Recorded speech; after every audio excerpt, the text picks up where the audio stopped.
ছিলাম, বাড়িতে ঘুমিয়েছিলাম। তখন যাদের বাড়িতে চুরি হয়েছে ওদের বাড়িতে আমার মেয়ে টিউশন পড়তে যায়।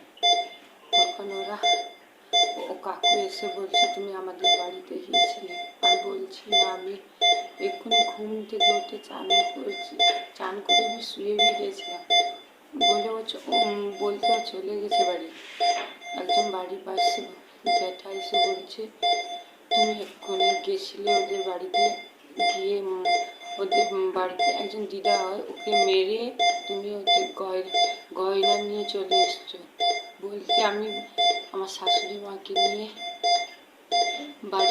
ওদের বাড়িতে যাই। ওদের বাড়িতে যেতেই আমার শাশুড়ি মাকে বের করে দিয়ে মারধর শুরু করে। পুরো 4টা থেকে 6টা পর্যন্ত ওরা মারতে শুরু করে।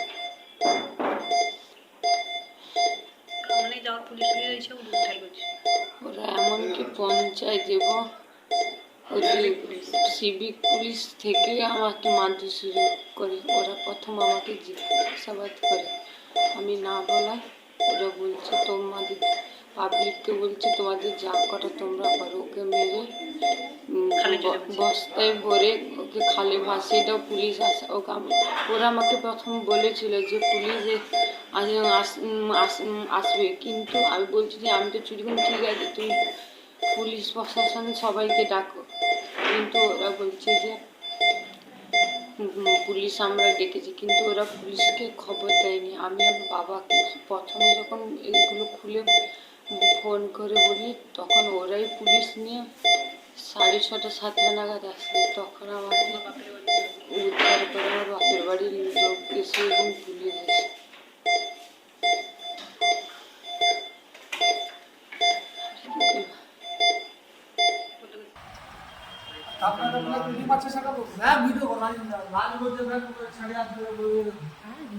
ভগবান কি করছে রে এখন তো বলাটা হলে